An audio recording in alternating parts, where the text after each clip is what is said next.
Some emerging spiritual gifts are, number one, weather control by prayer and by thought. Native people have had this gift for a long time. Anglo people are developing it now too. Two, feeding the multitudes. We'll talk about that in a moment. I've seen a number of instances by different people. I know 3 people who have fed the multitudes and continue to do that. Telephone healings we've talked about, number 3. Number 4, by locations. There is a wonderful book called The Masters in the Path by C.W. Ledbetter.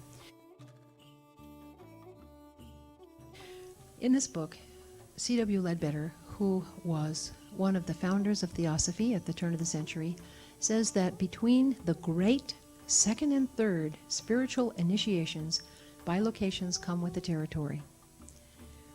Many people have seen this body bilocating in Switzerland, on a television show in California that she never appeared on, providing inventive advice for people who are scientists in the field of quantum mechanics. They've seen her in India working at a medical camp for 2 weeks when she wasn't there. In many places, I think there have been about a dozen places. This is very befuddling. Finally, when I read this book this year, it became obvious that this is a process that is unavoidable. Now, there's a second part of bilocational healing, speaking, and inventing that takes place. During the second phase, a person is aware and is able to control their bilocational activities. In the first phase, they have no idea about that.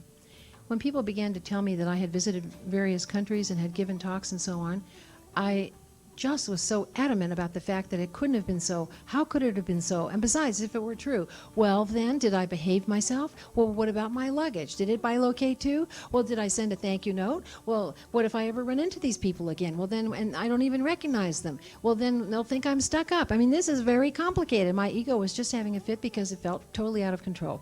Well, if God can take care of bilocating us for His purposes, then I'm sure He can take care of those petty egoic details too. Number 6, appearing and disappearing at will. A number of you have read the books of Dimitri Duduman or have met him or heard him speak.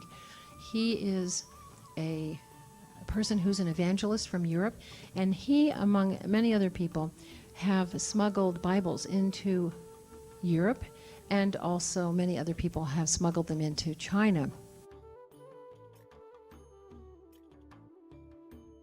He has appeared and disappeared at will. So have many ministers and priests in very threatening situations at checkpoints in various countries.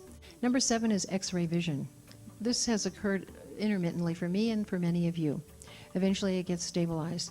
There's nothing special about any of this. This is our heritage. This is our right. This is part and parcel of who we are as divine beings. It's not special. It's just that we need a larger concept of who we truly are.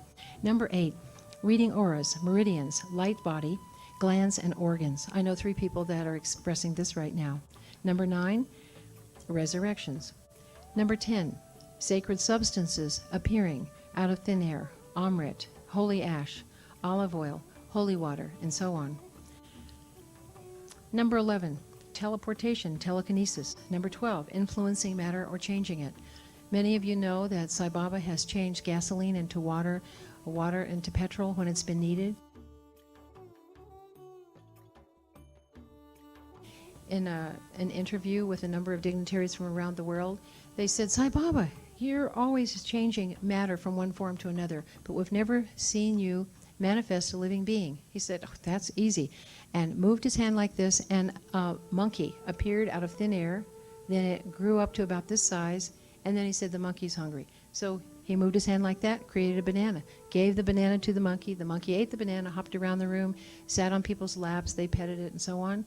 Then he called the monkey to come back to him, went like that, and then collapsed the monkey, and it disappeared. He said, this is easy.